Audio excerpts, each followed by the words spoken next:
Ni furaha iliyoje mpendwa mtazamaji na msikilizaji wa BG Online TV kukutana nawe mara tena kwa siku ya leo ili kuendelea kukuhabarisha yale ambayo yameendelea kujiri. Hii ni BG Online TV. Kwa muda huu tunakutangazia habari hizi kutoka mashariki mwa Jamhuri ya Kidemokrasia ya Kongo, ila makao yetu makuu tupatikana huko USA. Mpendwa mtazamaji, kwenye habari ambazo tumekuandalia siku ya leo ni pamoja na zile zisemazo kuwa wazalendo wamefaulu kudhibiti kijiji cha Rugezi kwenye vijiji vya nyanja za juu kutokana na mapambano yaliyoripotiwa wiki tunayo. Na huko Katogota ni kwamba mapambano makali yaliripotiwa mara tena siku ya pili ya wiki tunayo ya tarehe 20 Mei 2025 kati ya wazalendo dhidi ya vikosi vya M23. Tutakuwa pia na huko Maombwani kwamba mkuu kiongozi wa kijiji cha Kakunga tarafani Fizi ametaja kukemea kuzaga kwa silaha ambazo zinasababisha mauaji ya raia wasio na hatia kiolela. Hivyo nikiisha mama mmoja wa zaidi ya miaka 70 kuuawa kwa risasi na watu wasiojulikana katika kijiji cha Maombwa mwanzoni mwa wiki tunayo. Mpendwa mtazamaji, tutakujuza na habari za huko Uvira ni kwamba watu wawili, mume na mke, wameuawa kwa kupigwa risasi, huku mtu mwingine kuponea chupuchupu na kubaki katika majeraha makali. Hivyo ni baada ya wao kuvamiwa na mtu aliyekuwa na miliki silaha kinyume cha sheria na ambaye pia ameshikwa. Tukio hilo limeripotiwa ndani ya mji wa Uvira siku ya kwanza ya wiki tunayo. Mpendwa mtazamaji wa BG Online TV, kuna hayo na mengine mengi. Naomba tuambatane mwanzo hadi tamati wa habari hizi. Na kukumbusha mara tena kwanza kusubscribe kwenye channel yetu ya BG Online TV kama bado hujafanya hivyo, ili kuendelea kupata habari zetu ambazo zinakujia kwa saa na dakika. Wacha sasa tukunjue jamvi letu la habari zetu, na habari hizi za huko Baraka ni kwamba pesa 1112 za Kongo, simu 2 aina ya Android na vitu vingi vya samani kupelekwa. Hayo ndiyo matokeo ya kitendo cha uporaji kilichoripotiwa usiku wa kuamkia siku ya pili ya tarehe 20 ndani ya kata ya Kibonjwa mjini Baraka. Kwa mujibu wa muhanga wa tukio hilo, Bwana Bonfils Mirembo Pasifiki amesema ni wakati alishtuka usingizini ndipo alikuta giza ndani ya nyumba yake huku milango ikiwa wazi. Kisha kupekua akikutana begi ambayo pesa, simu pamoja na vitu vingi tayari vimekwisha kuibiwa. Bonfils Mirembo Pasifike anaonesha hapa namna hali ilivyokuwa. Ilikuwa usiku ya kulamkia leo mavendezere hivi ndo nililala. Wakati nililala nikashituka 0h, nilikuwa na mtoto mzaifu mule nyumbani, nikampatia madawa. Sasa nikalala tena. Wakati ilifika 3h tita nikashituka. Mimi kushituka tu hivi najikuta nilishakuwa mugiza. Nikajiuliza vinakuwa nikalamuka. Mimi kugusa kwenye kuko manguo, nikasikia manguo iko. Kugusa kwenye kuko simu haiko tena. Ilikuwa pembeni yangu, lakini sikusikia wakati ilienda. Nikatoka mpaka msalo. Kufika msalo nikakutana mulango ilishakuwa wazi. Basi nilikuwa na kasimu kadogo, nilikuwa nakaweka mumakaye ya mingi hivi. Kale kasimu kugusa kwa ile makaye pale kwenye nilikuwa nakaweka, nikakutana kale kasimu kiko. Nikakawakisha, mie kutorshe munyumba, mlango iko wazi. Nikaingia mchumba kuangalia kwenye kulikuwa sakoshi, ile sakoshi Santras, ilikuwa begi ya kumgongo, sakoshi naenda. Mule msakoshi ndani mulikuwa kapano kali Kartek, mulikuwa 20,000 francs, mulikuwa makarte de lecteur 2 yangu na ya bibi yangu. Pembeni sasa kulikuwa simu yangu ya Android na simu ya baba yangu mkwe, nilikuwa nalala nayo juu ya kutengeneza connection. Vile vitu vikaenda, lakini hawakugusa kumanguo zaidi. Kwa kweli kitu ambacho ndaweza nikaseme, nitazungumzia juu ya security. au juu ya rondo. Kwa kweli ngambo ya Kibonjwa kule inakuwa sawa vile kawaida, inakuwa sawa vile zoezi. Kila siku batu wanaibiwa, kila siku batu wanaibiwa. Kwa kweli ndaweza si wa serikali yetu, wazalendo, FRDC, la police wajiunge pamoja, wakuwa wanafanya security pamoja, watakuwa na nguvu. Kwa sababu ya nini? Kuko makartiezi moya ambao basoda habafanyi ma security usiku.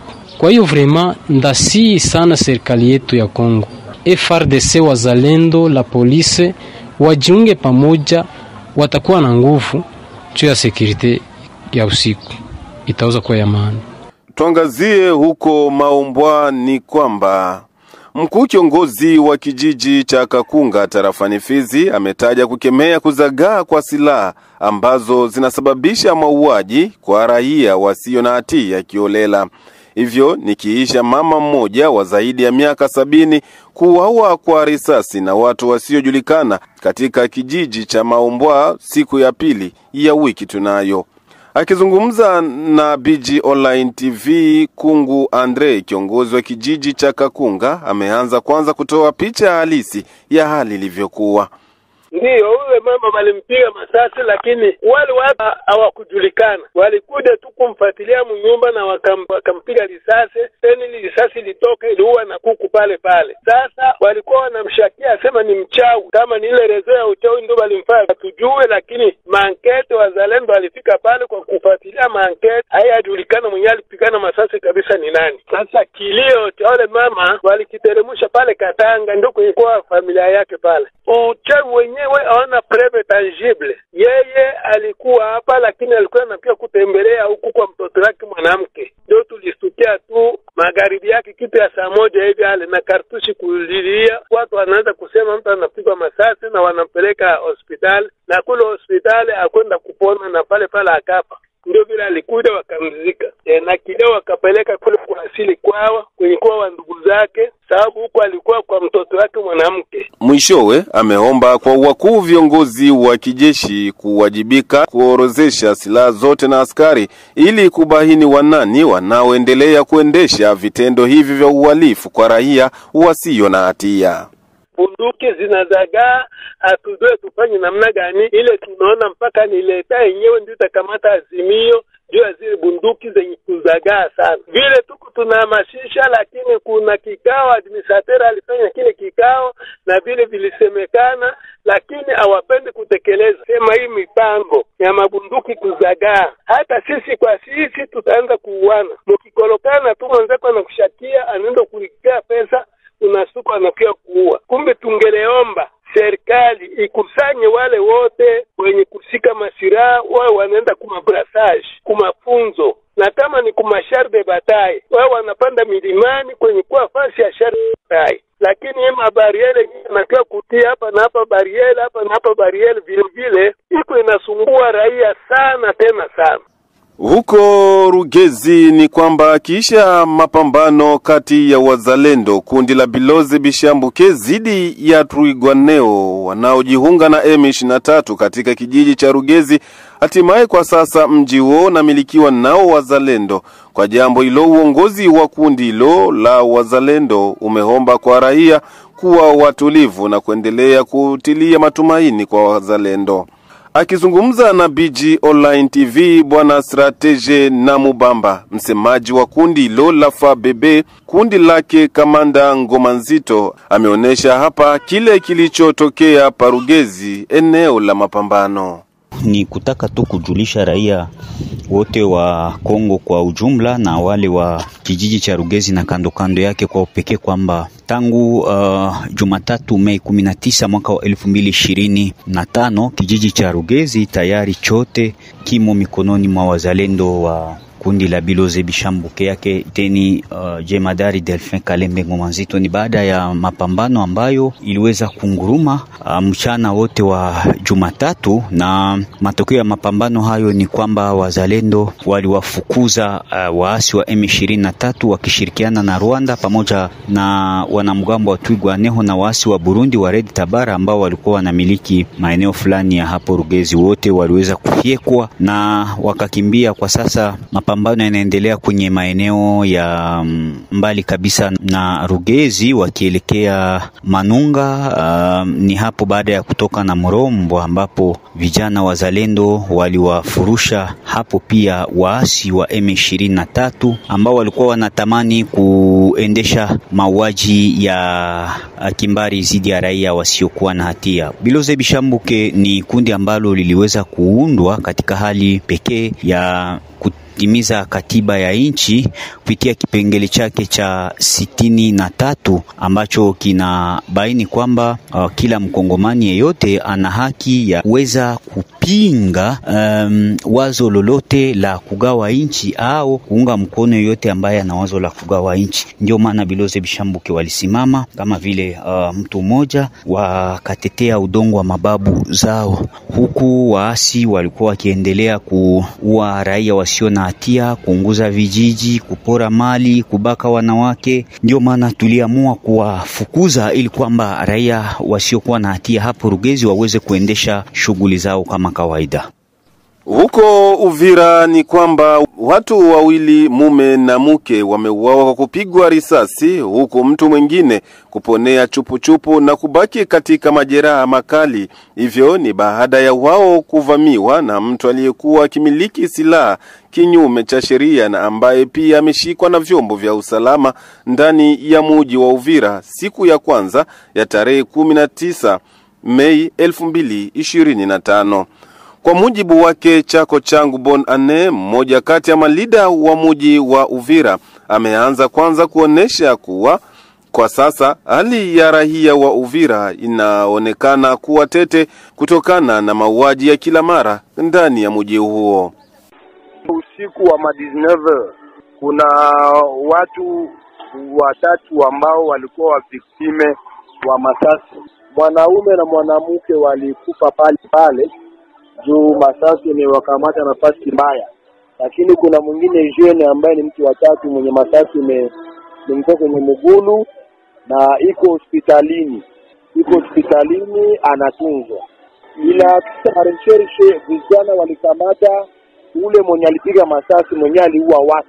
Haya amepigwa na vijana, aumizwa vikali. Bahati nzuri kwa FARDC ikaintervenir wakamrekiperi na hivi kwa mautiuti hospitali generali iko anatunziwa. Hiyo ndio hali ya masasi ambayo imekuwa tena usiku wa saa moja na nusu. Vijana walioji walipiga masasi amesema kwamba ilikuwa sible na ametumwa. Bahati mbaya hakusema watu gani wenye walimtuma. Unajua kwamba masa haina ame. Ole bamu interroger vizuri wakaprefere kumuumiza, kumpiga vikali juu amuue. Hati nzuri atakuwa sezena FARDC. Mtangazaji, Uvira iko zaidi ya batwari imeni. Watu wanakufa wengi. Semene pase ilikuwa zaidi ya watu 4 wenye waliuawa. Hivi tunaanza na watu 3 wenye wanaumia vikali. 2 wamekufa na mmoja iko hospitali. Hali ni mbaya Uvira kwa sababu arme na circule sana, hakuna control, coordination ziko nyingi. Ni Mungu tu maombi. Mtangazaji, patrouille hakuna patrouille FARDC, hakuna patrouille ya polisi, hakuna patrouille wazalendo. Wenye wako wanafanya patrouille ni walalarondo tu, kwa hawana bunduki, hawana kitu. Raia anaichunga mwenyewe, raia anachungwa na Mungu. Mambo ni magumu zaidi. Ukweli kabisa, raia iko katika hali ya uoga, hali ya mshtuko. Hakuna tena vikao vya watu kuongea. Mtu hawezi akabaki polisi ya masaa mawili nafasi moja. Kila mtu kichwa iko juu na watu wanarudi mapema nyumbani wakufia hali ni ngumu zaidi. Tumepropose vikao viendelee. Heureusement semaine passée meya wa jiji alikuwa na vikao na mapasta. Tumepropose ile kae ya menage ambayo walikuwa nayo kwa sensibilisation. Tumepropose initiative mengi ambazo zafanyika pour usalama urudie, lakini pia mafuio misako ikuwe mingi na kila mzalendo wa kontrole apunguze ulevi, akontrole bunduki yake, kwa kuwa watu hawakuomba wazalendo wakutu wauawe ama wa FARDC tu wauwe watu. Inabidi kila mmoja akontrole mwenzake, lakini pia raia iwe makini kwa kuwa hali ya usalama haiko nzuri. Ni kweli kwamba maslahi iko mengi sana katika mikono ya watu. Unaweza ona mtu sai ni raia kumbe saa nyingine ni mzalendo. Naona mtu sai ni raia kumbe saa nyingine ni FARDC. Na saa nyingine ni mzalendo, na saa nyingine iko hivi. Sasa hizi silaha ziko nyingi sana, ni kwa mtu kujilindia usalama wake, kufunga kinywa yake na kuangalia kama unakuwa na makonflikt, kuepuka makonflikt kabisa. Marehemu walikuwa familia moja, ni mwanamke na mwanaume, ni bibi na bwana. Huko Katogota ni kwamba mapambano makali yameshuhudiwa mchana wote wa siku ya pili ya tarehe 20 Mei 2025 ndani ya tarafa la Uvira kati ya wazalendo dhidi ya wahasi wa M23. Mapambano hayo yameshuhudiwa katika maeneo hayo ya Katogota na kupelekea kazi nyingi kuzorota kutokana na hali hiyo. Mapambano hayo yameripotiwa siku ya pili ya tarehe 20 Mei 2025 kisha muda wa takriban wiki mbili kutokuripotiwa mapambano katika maeneo hayo kati ya wazalendo na wahasi wa M23. Na wasalimu mara tena Wakongomani wote mahali popote mnapopatikana. Muda huu ni muda wa jioni, siku ya pili, tariki 20 mwezi wa 5 2025. Habari za mapambano na eneo mbalimbali. Kulingana na mapambano iliyoanzishwa hapo milimani Minembwe, kwa siku ya leo tumshukuru Mungu muweza wa yote, ametuwezesha ili mapambano yamekwenda vizuri. Mungu ametusaidia, mapambano yamekwenda vizuri na wa vijana wamefanya kazi kubwa, wamedhibiti vijiji mbalimbali huko Bigaragara na eneo zingine. Habari nyingine ni habari ya hapa Katogota pamoja na Kamanyola. Tumeshukuru Mungu muweza wa yote, kwa kuwa bila yeye hatuwezi weza lolote. Kitabu cha Zaburi 127 inasema tunapofanya kazi bila Mungu tutafanya kazi bure. Na kitabu cha Zaburi 115 inasema mtumainie Bwana ni kama mlima Sayuni. Na kitabu cha Luka 1:37 inasema hakuna lisilowezekana kwa Mungu. Tunampa Mungu sifa zake kwa kuwa ametutendea mema. Adui asubuhi alipokuja kushambulia vijana eneo hizo, kama habari mlioipata, adui amekuja kushambulia vijana usiku, muda wa saa 10 za usiku. Vijana wakarudi nyuma. Waliporudi nyuma, uongozi ukaramforce wa vijana, na kisha ile kambi kuteketezwa ya wa vijana wamekuja na nguvu mpya kupambana na adui, na hadi wakarejesha adui nyuma. Eneo zote zile adui alikuwa, vijana wakadhibiti eneo zote hizo na kusogea mbele ya hapa walipokuwa. Kwa hiyo ni jambo la faraja na ni jambo la kumsifu Mungu. Kulingana na adui, mipangilio yake ni mipangilio kutaka kukata njia ili alielekeze Uvira, ajielekeze Fizi na eneo zingine. Lakini kwa leo adui amepigwa na amerejeshwa nyuma. Na kumeshikwa mateka moja ambapo kisha moto kuwa mwingi, kuna kijana ambapo alichanganikiwa na mlio wa risasi na hivyo akatekwa mateka na vijana. Na hilo ndio habari kamilifu ya kwenye shamba la mapambano. Hii habari tunaipelekea adui ya kwamba wao wanajua ya kwamba risasi zetu zitaisha, tupambane nao, risasi zitaisha. Lakini tunajua kwamba kazi ipo na Mungu atazidi kusaidia. Hiyo ndio habari iliyotokana kwenye shamba za mapambano, na habari nyingi za mitandaoni ni habari za uongo. Tumepata habari ya kwamba adui ameingia Ruvunge, ni habari za uongo. Adui akusogelea hata karibu ya Ruvunge, hakufika hata Rubarika, hakufika hata Rupango. Adui amepigiwa kule karibu ya mto wa Ruvimvi, ndio amepigiwa hapo huyo adui na akarejeshwa nyuma. Hata walio wengi wanasema ya kwamba atufanye chochote, atufanye kazi, ila tujue kwamba tuna mzigo mkubwa sana. Tunapambana eneo mbili, tunapambana Minembwe na tunapambana eneo za Kamanyola. Asante na washukuru si mwingine Mboto ya Batu Mweneba Tubushiri Egle Mzee Dola Kubwa. Na huko Ruchuru ni kwamba shirika la kimataifa la Msalaba Mwekundu limepanga kutoa msaada wa chakula na visivyo vyakula kwa wahamiaji wa ndani katika tarafa la Ruchuru na Masisi jimboni Kivu Kaskazini. Hivyo ni baada ya raia hao kupitia hali ngumu ya kimaisha, hasa ya ukosefu wa chakula. Habari hii imehakikishwa naye Mariamu Favier, mmoja kati ya viongozi wa shirika hilo jimboni Kivu Kaskazini, na ambaye amesema kuwa shirika hilo la kihutu imechangia pia kwa ukarabataji umoja wa vituo vya afya, maji na umeme ambavyo viliharibiwa kutokana na usalama mdogo katika maeneo hayo, hasa pale vikosi vya wazalendo vilikuwa vikikabiliana na waasi wa M23. Mariam Favier, mmoja kati ya viongozi wa Msalaba Mwekundu katika maeneo hayo, anaeleza afuatayo. Kwa sasa hakuna tena makampi pembezoni na mji wa Goma. Wote walirudi makwao. Tulifaa uchunguzi na kundi letu kujua mahitaji yao. Kisha hapo kwa juma ijayo tutawagabulia chakula na vifaa vingine vya nyumbani na mbegu ya kupanda, hasa Masisi na Ruchuru. Kama mnavyofahamu, wakati mtu anakimbia anaacha yote na hali ya umaskini unaendelea kuongezeka, tofauti na wale ambao walibaki makwao, sababu waliorudi hawana hata manyumba, zilisha kubomoka, pia na vifaa vingine vya nyumbani hawana. Kwa hiyo wanahitaji msaada wa haraka, hasa ya vitu muhimu na vya afya. L'accès aux soins de santé. Mpendwa mtazamaji wa BG Online TV, kupitia hapo hatuna la ziada kutokutamatisha uchambuzi wetu wa habari. Tunakushukuru kwa kututazama na kutusikiliza mwanzo hadi tamati. Tunakusihi mara tena, kama bado kusubscribe kwenye channel yetu, basi ufanye hivyo ili uendelee kupata habari zetu.